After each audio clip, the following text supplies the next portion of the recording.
Hey guys, this is Tiger coming back to you with Marvel Rivals.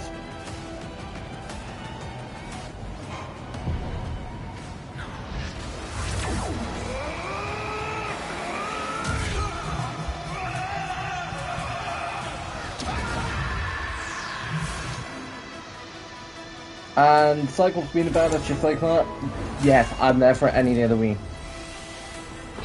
Also guys, I don't know if it's still available, but at least I think it was potentially yesterday,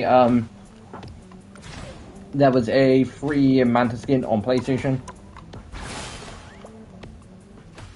Was it yesterday? Yeah, I think it was yesterday. It might still be available. Hold on.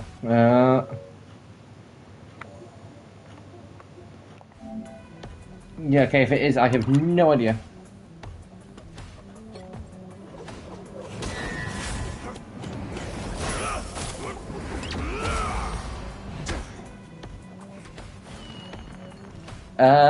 New Daredevil, skin.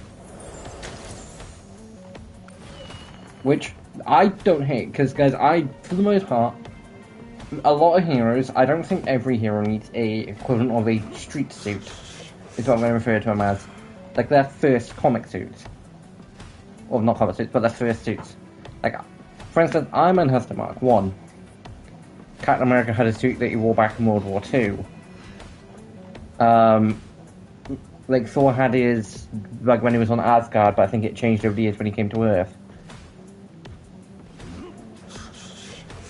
But, like, I'm not necessarily referring to them. Or Batman's first suit, when it was just basically, for the most part, armor plated. But over the years, as he came to face things like Catwoman's claws, Joker's knockout gas, Scarecrow's fear toxin, and, Killer Croc in like the water, he had to adapt his suit. This is where it comes from. But what I'm more on about is things like Spider-Man's first suit before he became the recognizable suit that it is. Where he basically just grabs like a hoodie, a ski mask, and like some joggers, or just some like loose trousers, and like just a pair of trainers, and like runs like something like that. Or like Daredevil like that. I think like street heroes like Daredevil and Spider-Man, I think they need suits like that because it kind of makes them more notable, more normal. And for the new stuff, I'll go over that in a second. But this I did hear about, and from the looks of it, they turned Penny Parker into a Gundam.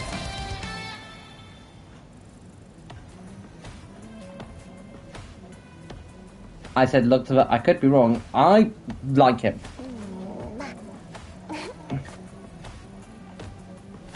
I like the fact that Penny Parker herself looks a tiny bit older. And I think they've probably... I mean, to be fair, the yellow... Like, where is the yellow? Is it just little accents of yellow? Like, if I was to go for a version of it, I'd want to go for the pinky red and, like, black. I think that looks nice. I overall do like this. I look at that and I see Gundam, which is what I think I did see, because I did see this. Well, I did see the fact that she was getting one. I'm pretty sure this was it. And overall, I do like it. I might end up getting it, but not today. But the other thing that did come out yesterday, I think it was. I think, anyway, is the new Lunar Snow skin. And goddammit, I need it.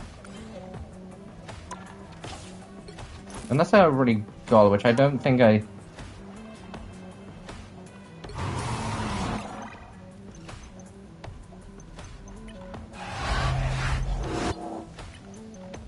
Basically, guys, it's from, like, this thing. I want to get it. Like, I plan to unlock it. I like it. I think it's probably one of her better skins.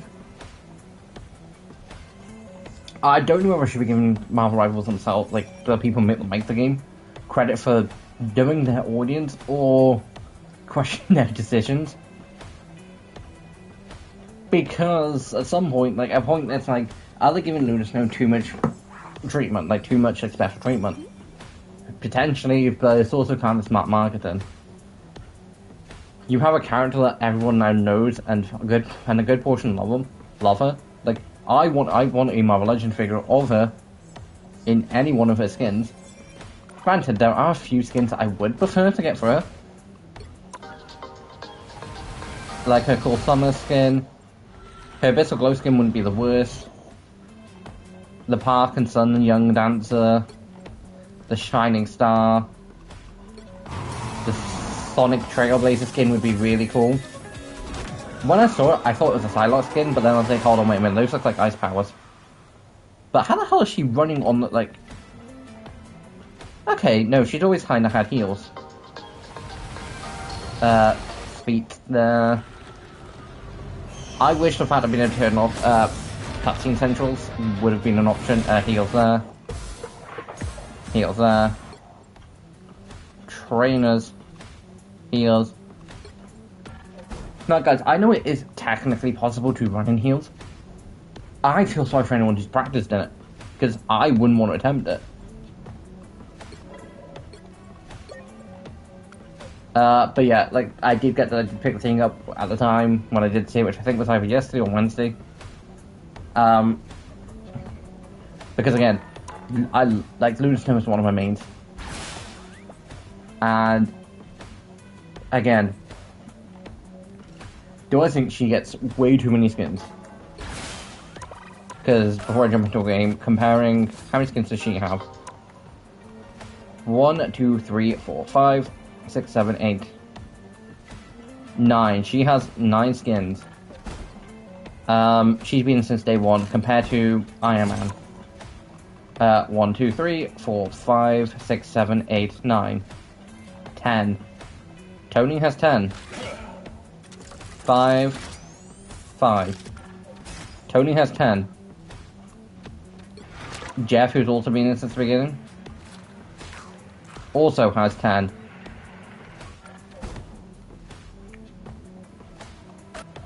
Magic is not necessarily a great example because she also has a good few. 5. She only has 8. Granted, I'm not picking the best examples. Hulk. 3, 7. And one of those is recent. Cloak and Dagger. 6. So, Captain America. 3, 9. So, it's just a case of a lot of the early heroes have a load of skins. Which is understandable. Again, 9. But then compare it to someone like Elsa Bloodstone, she's got 4, she's only been out for a couple seasons, which kinda lacking.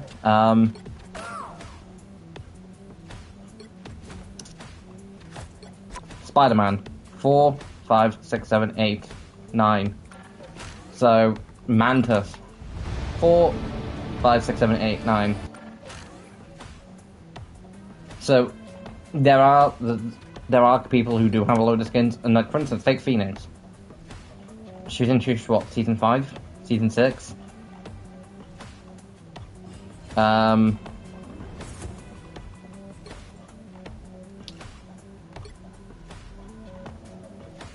Okay, that's based off of the appearance from 2018. How many does she have? 3, 4, 5, 7. She's been out for about, I want to say probably about 6 months. I think it's probably a bit longer than that, but she's been out for a little while now and has 7 skins. She's almost got as many as some from day 1. Groot's also got, what, 8, 9? 8. It's just a case of these characters being in since day 1, and Luna does get a bit more special treatment than most. But it does come down to the fact of one simple reason. Tracer back in the good old days of Overwatch, and I say the good old days of Overwatch, I mean before it became Overwatch 2. Although nothing wrong with Overwatch, there was a few minor problems with comp at the minute. I'm hoping next season of comp does change. Because, trust me guys, it's frustrating as anything.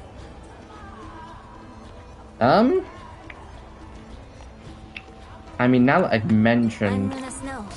Like the moon, I I shine in darkness. But yeah, Tracer back before it became Overwatch 2, and before Social became the cover art, this is going to be it for Overwatch. Tracer got a load of skins. Like almost, I think it was like probably on average, almost every other event. Sometimes it would be every event, sometimes it would be every other. But she did, and Tracer still gets a good few skins now. Sojin also gets a good selection of skins. Both are sort of the person that Overwatch try and publicize as, this is who we want you to think of when we think of Overwatch. Do I have a problem with Rivals doing that with Lona Snow? No. For one simple reason. Most characters in this game are famous from something else. Any X-Men are famous from being the X-Men. Guardians for being members of the Guardians. And then Avengers for being Avengers. So, which is just a little bit more of a brief statement. And then if you want to go even further, Spider-Man, Wolverine, Hulk are the big three of Marvel.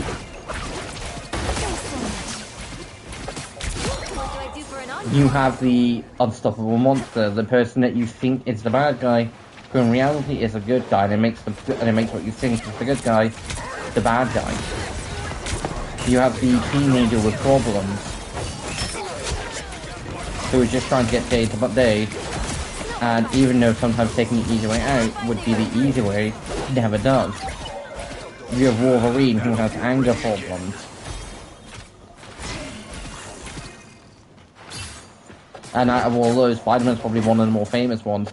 And yeah, it would have been easy to basically make Spider-Man the cover, the it person for Rivals. It would have been easy to make Iron Man it because of the MCU. But one, it wouldn't have been right. Spider-Man I could understand. Iron Man I would have been slightly annoyed at.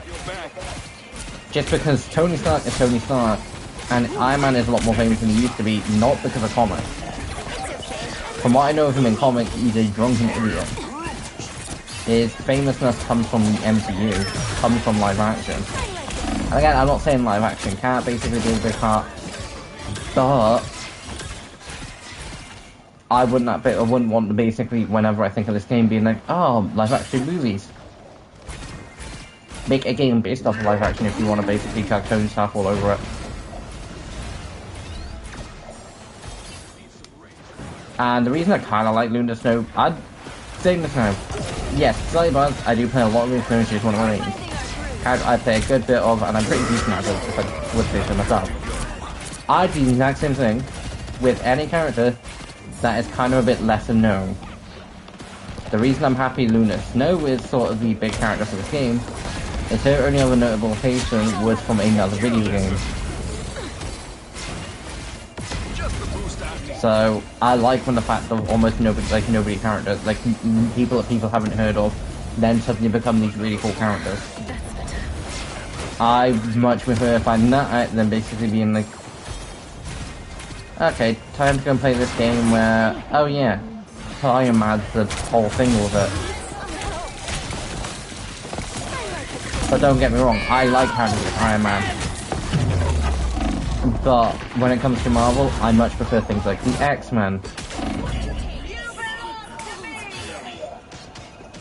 Just because I generally do prefer the mutant side of it. I'm making a comeback. Or Spider-Man. Like, again, it's just something I do generally prefer. Like, why not completely relatable? And one of the big reasons why to this day I still love a show called Ben 10 is down to the fact that he was a 10-year-old with, you know, uncontrollable powers, and these amazing gifts, this amazing gift. And as a kid, as I started getting older, I felt like I was gaining responsibilities and had to be responsible for them. And it felt like something I could relate to. The reason I like Spider-Man more than most Marvel characters, along with the X-Men, is because one, the X-Men are, when you actually get into it, are just a case of they are people who get discriminated against just because they don't, just because they're mutants. I like the fact that it subtly goes into world problems without going into those problems. I don't mind when shows do that, but for instance, if they suddenly started making Iron Man the person who, you know, gets... I'm trying to think of one that's... See, part of me wants to think, like, if they changed Iron Man to basically be color and then basically made it as a case of people then didn't like him, because like, I'd rather them do it like another hero and then function on that. I don't want them to change a pre-existing hero because it's... I'm back in the fight. It's pointless at point. Like, what, like... It's not one of my biggest problems with the newest Spider-Man series, but it's something that does kind of mind about me, and it's not just this particular instance. I don't really, like, Invincible did something similar. It's when they change characters for the sake of changing them. The new Spider-Man series, Friendly Neighborhood, changed both Norman Osborn and Harry Osborn from being white to black. And again, don't have a problem with that. I would have preferred them introduce new characters and done that instead, than changing Norman Osborn from being for the most part, a bitter old white man. Because he does just seek out power. Now again, for the most part I don't have a problem with that. It's just a case of, personally, and I don't mean to be racist or sexist or anything like that to say. Personally, to me, if it was then going to be, like, annoying, like, not, I don't want to say annoying, that's not the right word, if, for instance, the show then starts doing bad, and these particular characters aren't great, and they start flopping in the show, in my mind, it's going to be because of this. That might not be right, but in my mind, it's just going to be like that. And they did it with Invincible, because a character that I don't like in Invincible is Amber. And because I've never read the comics, at some point I might, but because I've never read them, I don't know whether it's a case of just because how she's done in the show, which I'm saying now it is. She comes off as this, I don't want my woman from saving the world. I'm sorry, he's a hero with responsibilities. It's like saying to a fireman, or firefighter, I'll be more specific, you can't run into that burning building because I need you. Or to a cop saying, you can't go and save that person because I need you. I just don't like it as that. And nah, it's not the worst change in the world, because Invincible also changed Green Ghost, because in the comics, she's male, he's male, Green Ghost is male in the comics, and Tech Jacket's male in the comics. Now, at the minute or two, like, I didn't mind the Green Ghost change. Here's for like 30 seconds in the first couple episodes. Really doesn't hear that much.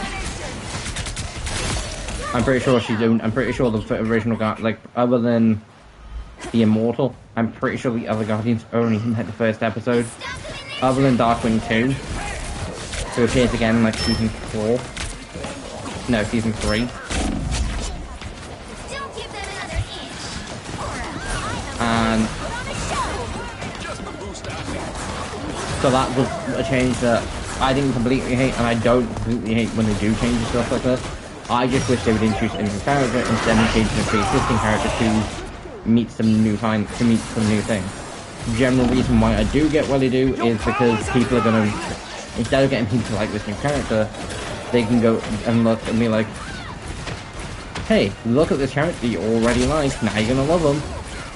And it comes off as a bit like, why? Like, don't get me wrong, I generally don't care when they do change shit like this. Only when it starts basically becoming a case of them making the character terrible, then I do associate with stuff like that. But, like, Miles Morales, why I'm not the biggest fan of him as Spider-Man, because, again, he's a much younger Spider-Man, and, again, I didn't grow up with him. My associations when it comes to Miles, for the most part, does come from the PlayStation games. And but again,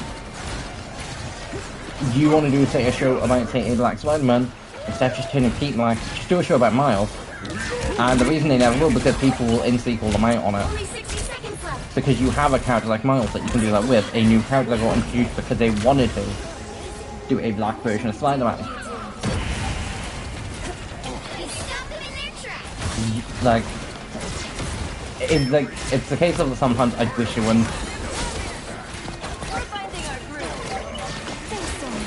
But like I said, overall, it generally doesn't bug me. It's just a case of like I then associate those changes if those characters then end up being terrible.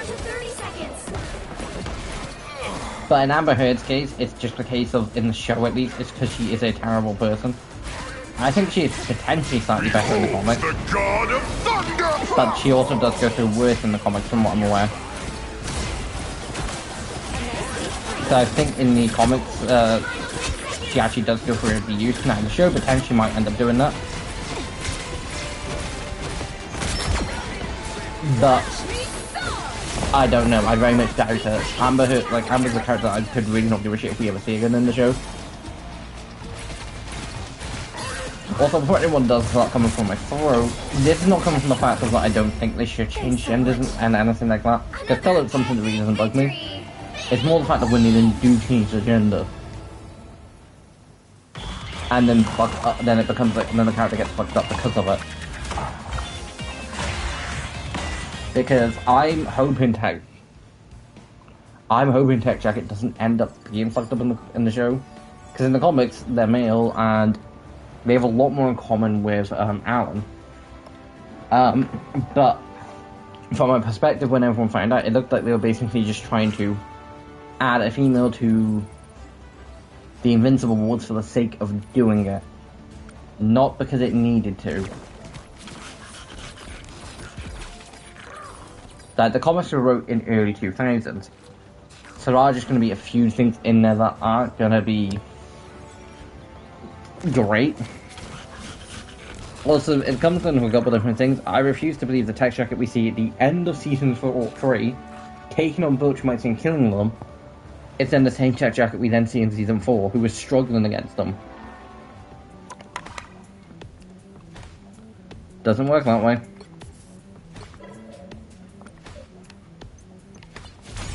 But overall, I don't mind the changes with Tech Jacket.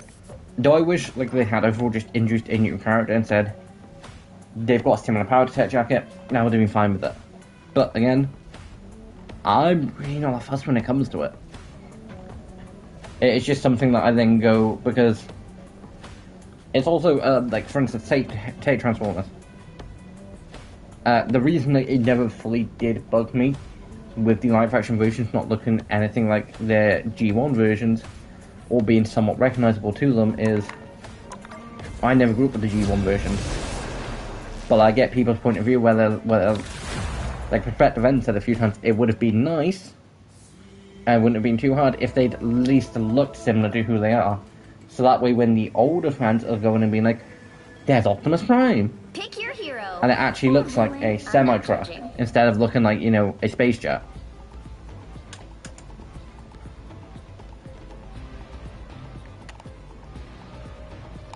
I'm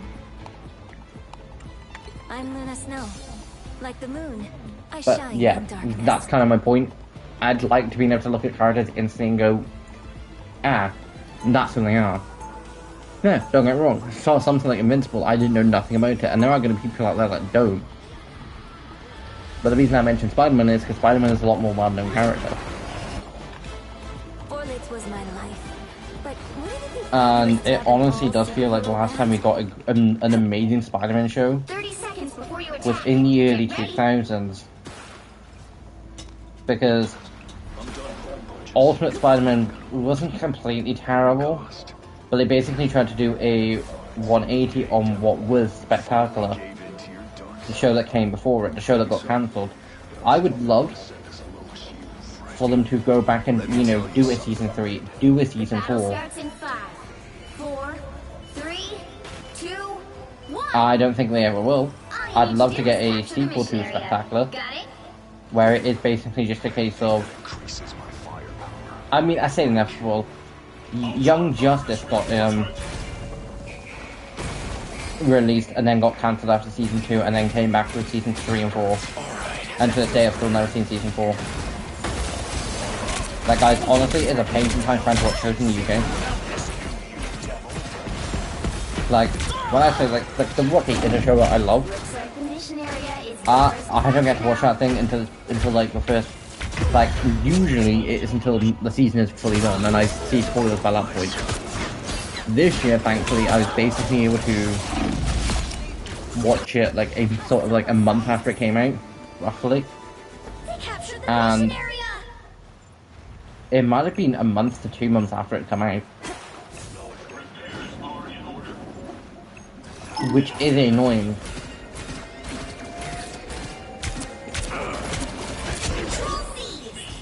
But it's a TV show, so I kinda get it.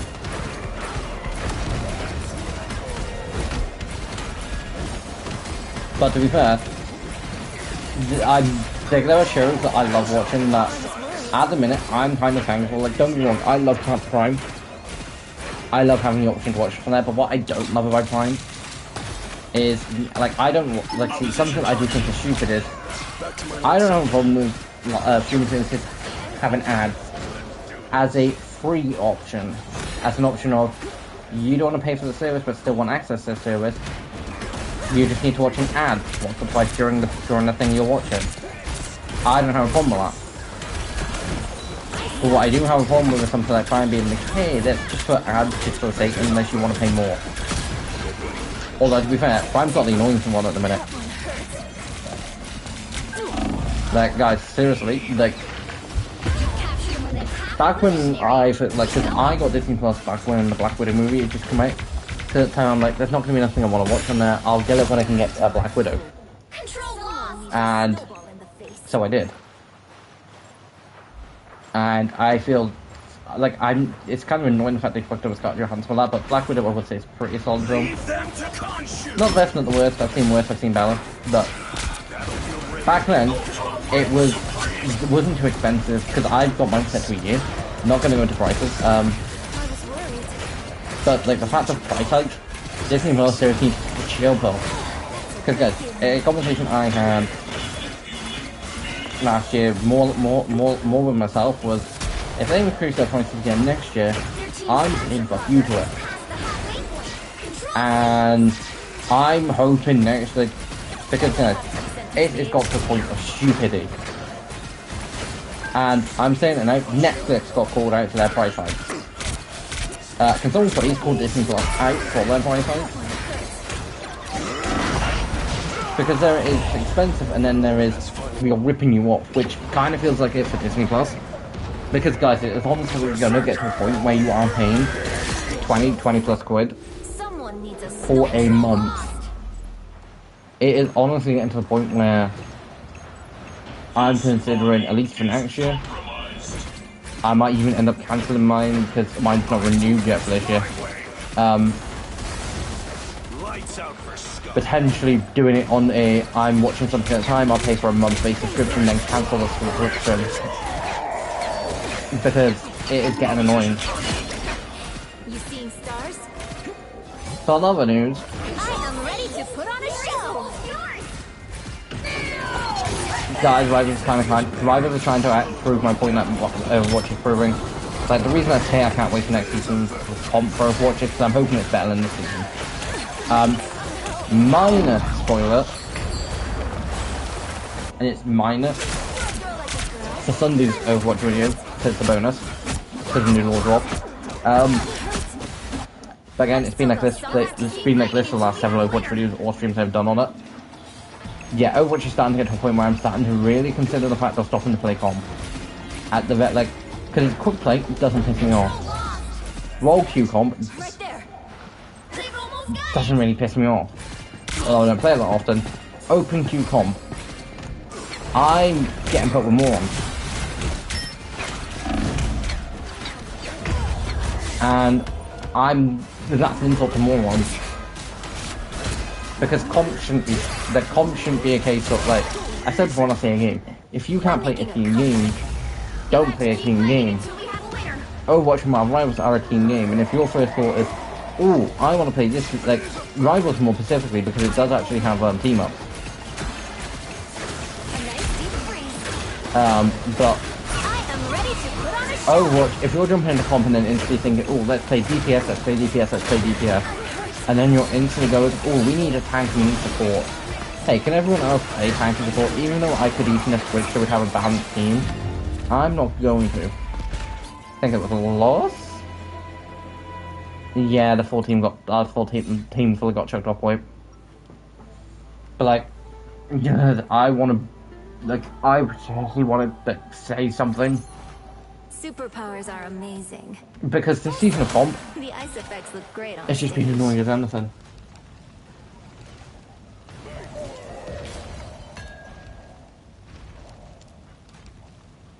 Seconds before you attack. Get ready. Hey, I saw that turret thing you do. How much you want for it? Not for sale. What, are you kidding? Everything's for sale. Maybe for a week, not for me.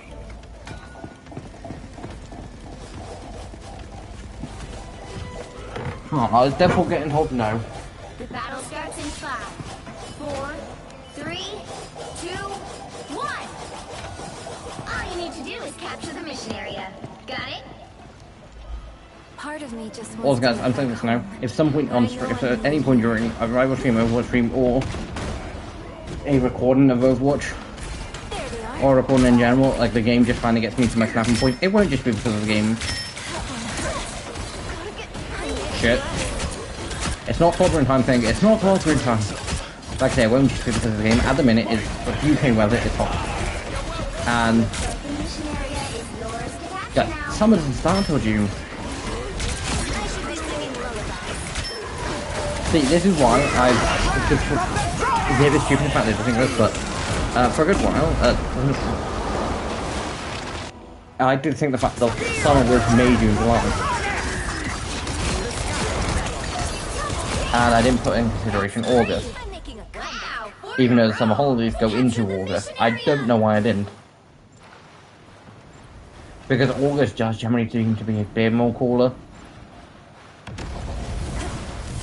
So it becomes annoying when filming because of one simple shit. It becomes annoying for recording just for one simple reason, guys. UK houses aren't built for hot weather, they keep it in. And because of that, when filming, if I don't have a fan on, I'm basically sweating during the hot weather. Which is why I instantly, after I'm finished filming, instantly go to being like, right, okay, time to chuck the fan on. Now, after streaming, it's not too bad. I stream for about an hour. Like, being sweaty and all like disgusting for about an hour and then cooling off isn't too bad.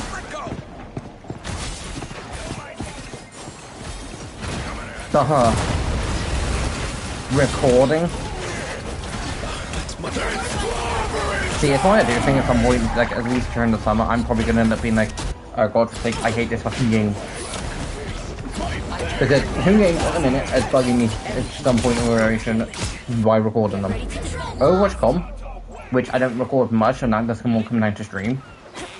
I chuck in a couple games of comp as like sort of the end point of recordings. Just for people who only care about comp, they've got something. When it comes to Overwatch, I try and include a lot. Like, quick play, not like quick play, like comp is basically quick play but a lot more competitive. And then I chuck arcade in when it comes to recording. Do I play many arcade game modes? No, but if people want me to play different ones, then well, I can delete leave options. But anyway, in the summer when it's hot and bothered, and all I want to do is basically just have a cold drink, the last thing I want to do is deal with a game being annoying as anything. Like, guys, the last thing I want to do is wait in like an hour just to jump into a hunt. Like, I'm saying this now. If it does get too annoying, like, during recordings, because basically the reason I don't check my fan on is, in these, like, I don't know if it's my fan, like, because I honestly don't think it is. It just happens to be a case of hearing, but every so often, I've noticed a few times, this buzzing, random buzzing sound, and I have no idea what it is. It doesn't appear when streaming, it appears every so often randomly. And again, I don't pick it up instantly. And because it doesn't pop up instantly, and I don't notice it until about 30, 45 minutes into recording, usually, it's not usually within the first 5-10 minutes. Double KO. And because I only check the first couple minutes to make sure mic's working and everything, and same for streaming, I generally don't know when stuff like that happens.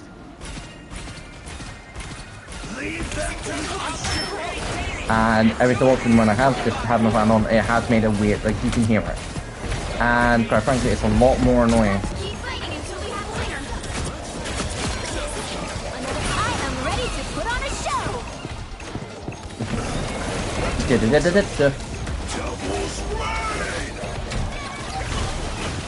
But yeah, like I'm saying now, if I have to wait to open the games on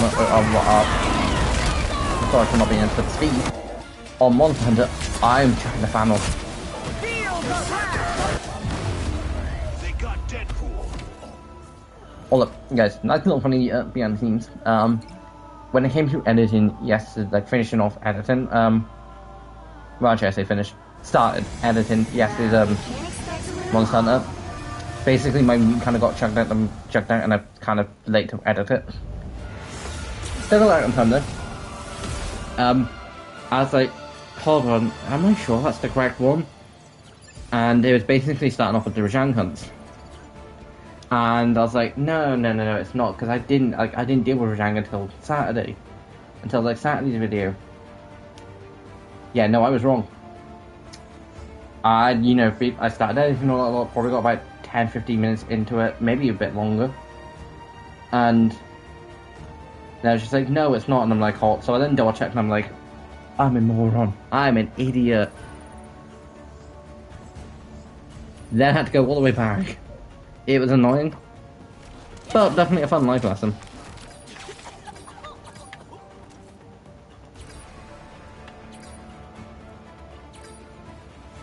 We did end up with a balanced team in the end. See, this is what I do like, and the fact of even without a World Q, Rivals ends up with at least a somewhat balanced team. Whether it be a case of 3 DPSs and a tank and 2 support, or 2 tanks, 1 support. Or the odd occasions where it is like 3 supports, because that was meta for a little while. It is somewhat more balanced. But you jump into Overwatch, opening queue, and it's like, I want DPS, It's like, nope. And I do go briefly over this on Sunday's video, because, quickly, like, can't mind a spoiler.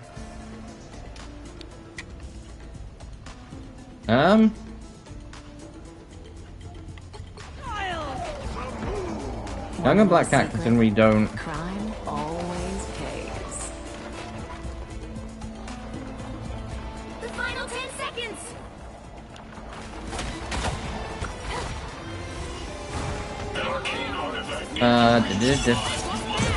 Get that vehicle moving again. Well, you can't expect to win them all. Unfortunately, even though it's in the game for 30 seconds, that does still count. Annoyingly.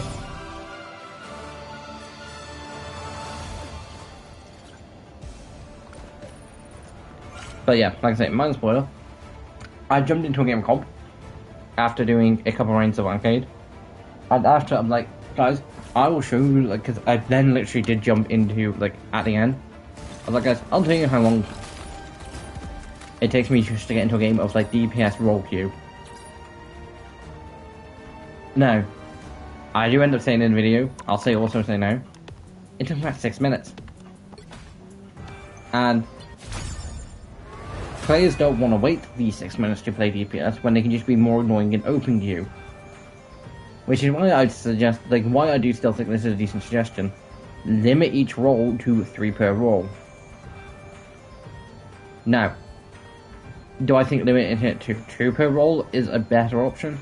Yes, but then you get way too much, like, open queue, like, roll queue, because that's basically what roll queue is, 2 per roll, apart from tank.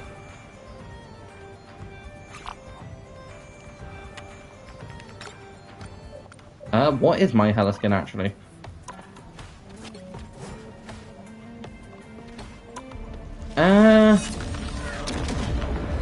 I could change it. I don't think I will, because I do actually like Queen and Black.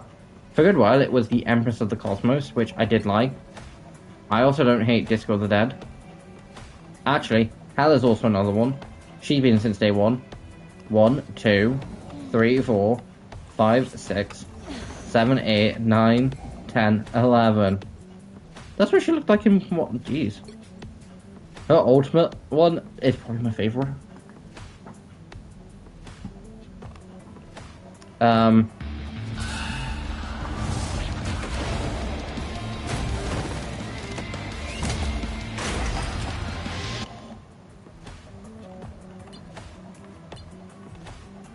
I mean, to be fair, the Ruby Revolt doesn't look too bad.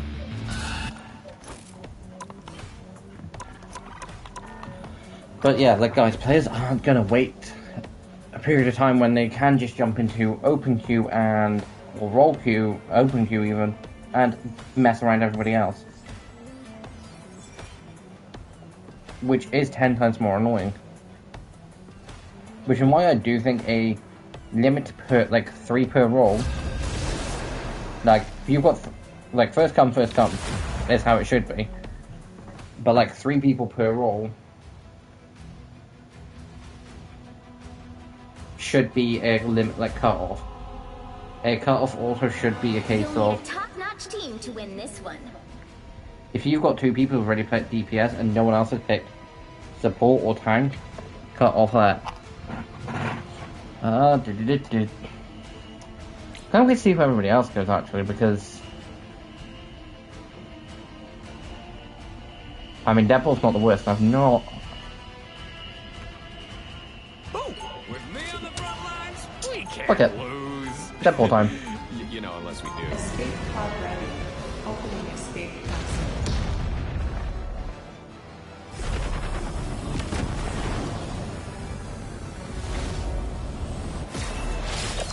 It's Deadpool time, kiddos. 30 seconds before you attack. Get ready. Deadpool's funny as ever. But yeah, guys, like, players aren't gonna wait that long. I think, wow. And again, taking rivals, Compare. 2 support, 2 tank, 2 DPS. You just You didn't need roll queue for that. Overwatch, like, back in the good, I'm saying back in the good days, because it's not 100% Overwatch Classic, because Overwatch, Blizzard themselves have basically defined Overwatch Classic as the original set of heroes, 3, 2, 1. which doesn't include anything All you from, need to do is capture the mission area. doesn't include Got it? things like Sigma, Echo, Sombra, Ash, I think maybe Anna, no. I want to say Moira, but I'm pretty sure I'm wrong with that. I think I'm also wrong with Zen. But like, it doesn't include half of the heroes, it only includes the original ones. Well, listen, looking back at the roster back from like past days of Overwatch, the support roster alone looked, oh god.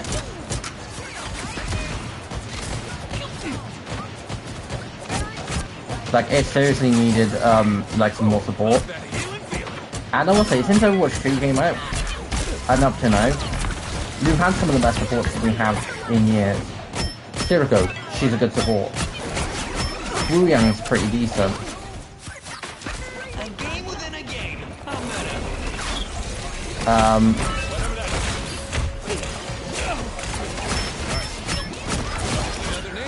I'm trying to think of anyone else. Ilari's actually pretty decent too. Life Weaver can be situational and pretty decent in situational positions, but I refuse to give Life Weaver players compliments. Yes, a few have saved me in very specific situations, but then I've also been fucked over because of a few Life Weavers in stupid situations.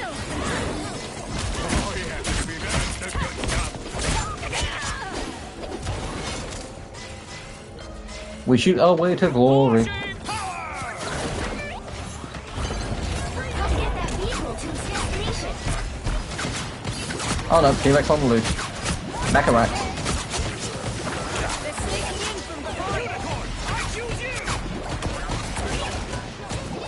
We shoot blind and hope we hit something. Thank goodness this book has pictures. And we hope for God's sake we don't hit one of our own teammates.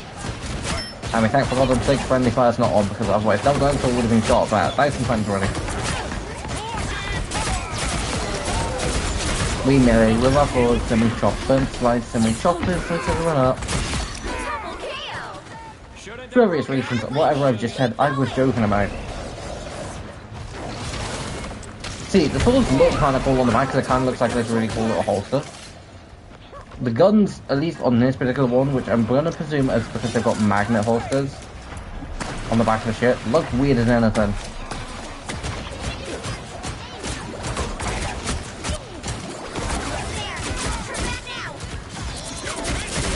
But like, they do look weird. Oh no, the beast got unlocked. Hulk, do something!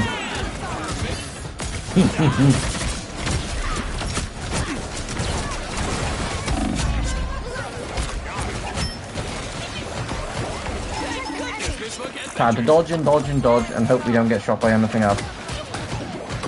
That sneaky little shark. Get back here, Jeff. Get back here, you stupid ass land shark.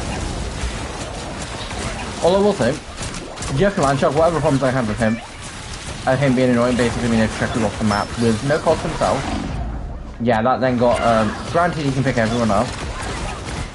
That then got a lot more annoying for a character in Overwatch called Jetpack Cat. I don't know whether Overwatch went, hey, we can make this a lot more annoying. Or whether they're just like, hey, here's a fun idea, let's put a pet into the game. Which, don't get me wrong, on concept, I think it's actually a cool idea. Because I can actually believe someone like Brig would be like, how can I make my cat a weapon? For safety purposes. Oh, like...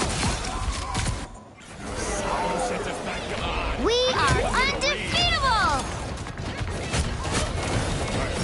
But like... Yeah, again, also another reason why I don't refer to Overwatch, like Overwatch 1 is like classic. Ashe wasn't part of the original lineup. Sombra wasn't, Sigma, Echo, they were like last two into the game.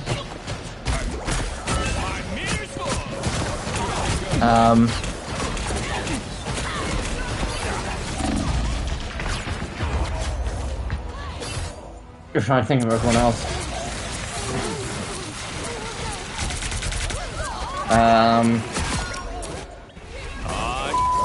Here we go again. Wrecking Ball wasn't. Welcome to the Dark Force dimension.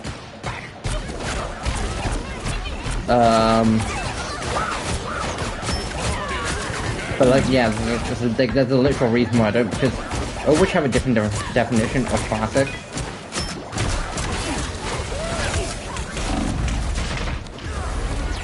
But like it's also the reason why I say good old days of Overwatch, because that's what they were. They were the good old days. Like, have you ever heard of anyone basically be like, back in my day? And that's basically what a lot of the Overwatch players are like. A lot of them are like, back in the good old days, we didn't have to deal with,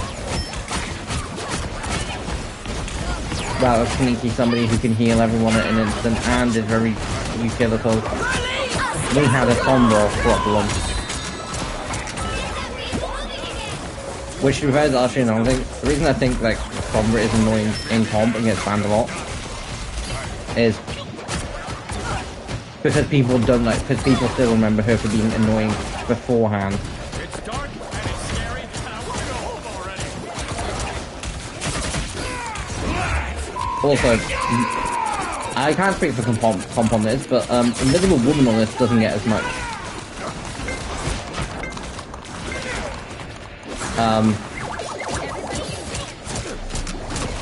Black as much hate. Damn you, you cloak and dagger. Just because, like, they've got similar powers, like, they both go invisible, which is the annoying part. But the other part that people don't like is the fact that she can go invisible and sneak up and hack you. And you actually, for like a split second, you then can turn around and just shoot her. Don't let anything stand in your way. Although I will say that, Marvel Rivals Season 8 has definitely been a lot more of a better season. Because so far this season isn't driving me nuts as well as much as Overwatch has. And guys, I'm saying this now. Overwatch Season 1 was good. Comp might have been slightly annoying. But I'm hoping we're not going back to the days where it's like Overwatch is existing. Because don't get me wrong, I'm not going to fuck through either of them. It's not going to... I'm just not going to.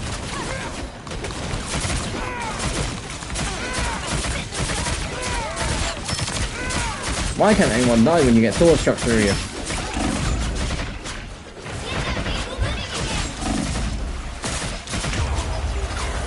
No one ever heard of the sword law. You get sliced and diced, you die. Unless you're in Star Wars. Up until most recently, actually. I have symbiote. Thank goodness this book has pictures.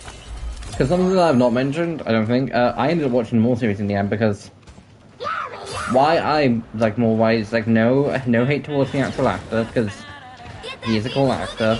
The voice is more. I'm just not a fuss when it comes to more. Like, yeah, on one hand I think he's a cool character, but on the other hand, I do think he gets beat by a lot of good, like, he gets beat by a few people. Like, Obi-Wan, more than once has managed to sort of trick him into overplaying his hand. Ahsoka baited him into, you know, getting his ass kicked. You know, someone who had full-on stopped being a Jedi. And as a character, I don't think more terrible. I just don't full-on know where they're going to go with the character. Plus, it's one of those cases where I don't really care much about him because I don't know how it's going to end for him. They set that ending years ago in Rebels. I think it was like season 4 Rebels. No, season 3 I think it was. Because Ezra ends up taking his own ship. Obi-Wan ends up defeating Maul on... I can't remember what planet it was on, but yeah, ends up defeating him on the same planet, on the desert planet. And... so, and that was a little there because of Ezra. Also, like, why I like the Sith colors, because I do love black and red. I do just think the Empire fucked up more than it actually tried to. Don't get me wrong. It's not completely the Palpatine's fault. It's more of a case of, as time's gone on, they've made it more and more Jedi have survived. Because back in the original timeline, it was like Obi-Wan and Yoda. 2 strong Jedi, but that was about it that we know of. Now you got things like Cal Kestis, why not a survivor, Ezra Bridger, Ahsoka, Kanan, several other Jedi.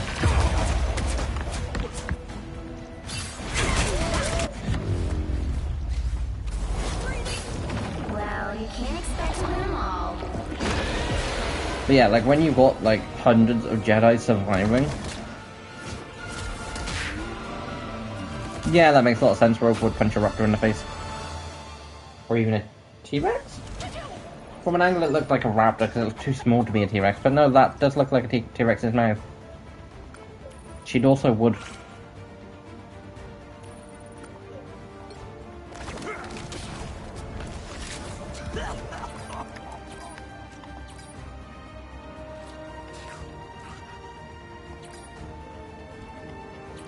But like, I have like I say guys, I have seen the season 1 of Maul and it wasn't horrible. I am just gonna jump into practice and try for like, a few more minutes. Again, wasn't horrible.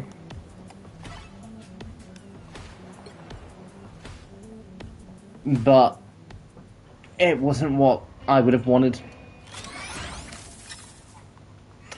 Actually, you know what? I barely play Iron Man.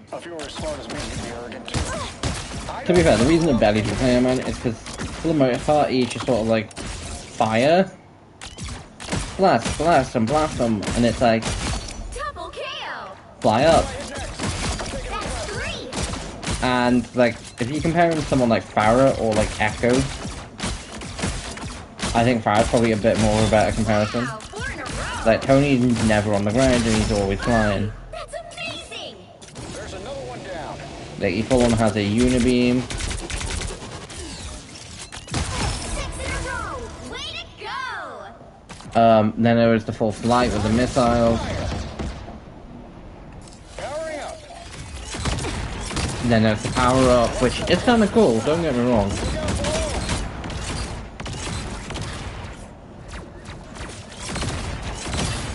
But Double KO. I do honestly see those as upgrades and don't think all suits. I think they were basically like, here, let's take some really cool gadgets that he had on a previous suit. Maximum pulse. The hard way. A giant variation of his Unibeam. 3. But yeah, the World Series was okay. Maximum pulse. Nobody can hang with the pulse. But it kind of felt like they were trying to set up a KO. Moore's going to turn this apprentice to the dark side, but we've seen him fail time and time again. Depending when the Moore series is set, it's either set before Rebels, so before he meets Ezra, and fails to turn Ezra to the dark side. From what I can tell, I think it is right before Anakin finds out about Ahsoka being alive. And because he finds out her being alive, not from them going to the temple, but from a jet. I hope Friday got that on video. But although, like, another reason I'm not the biggest fan of the Empire is Laser Blades. 3. The Empire sets up a case of, for you to be a strong wielder of the dark side, you need to be a strong Jedi in the first place.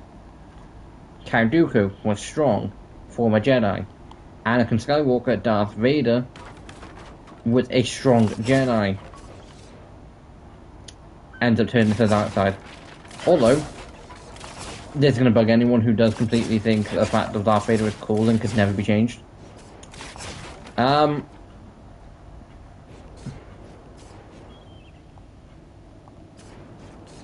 Yeah, one wrong with that.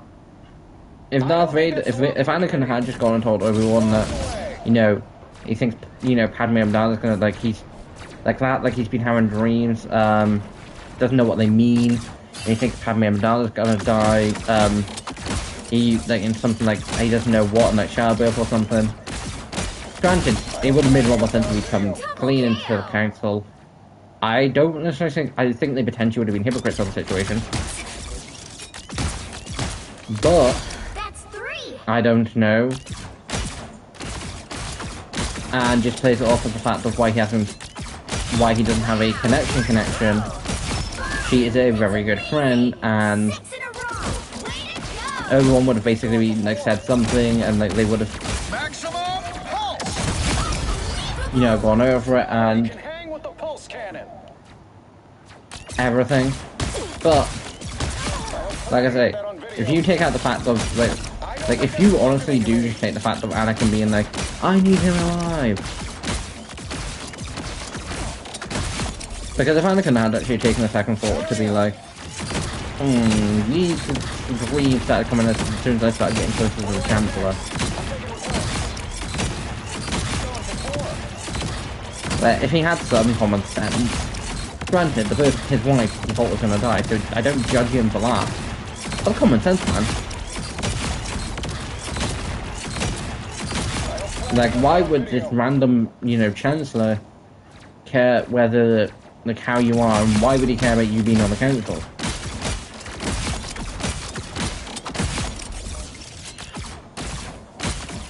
And then especially when you find out, like, you really think he doesn't have any other motive, like, especially when you think, hold on, wait a minute. If he is this really powerful Sith Lord that we've been looking for, couldn't he also be playing tricks with my mind? Maximum pulse. Nobody can hang with the pulse So, cannon. Enemies on one hand, it's a case of you take that out of the picture. Bombs away. You then kind of get to a point where it's like, oh, okay. But don't get me wrong, I love Darth Vader as a character. I really do. He's a cool character with an interesting twist.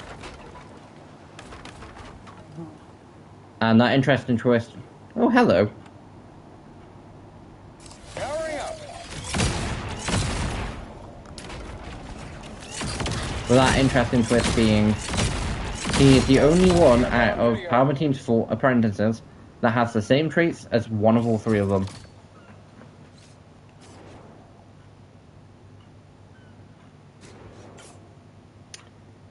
He's you know, mostly robotic, like Grievous. Fallen Jedi, like Count Dooku, and got his ass kicked more than once. Hurry up! Look out below. You know, by Obi-Wan Kenobi.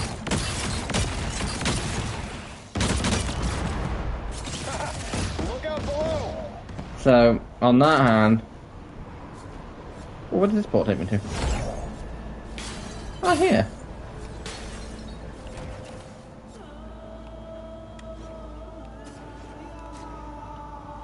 And I can get to here from...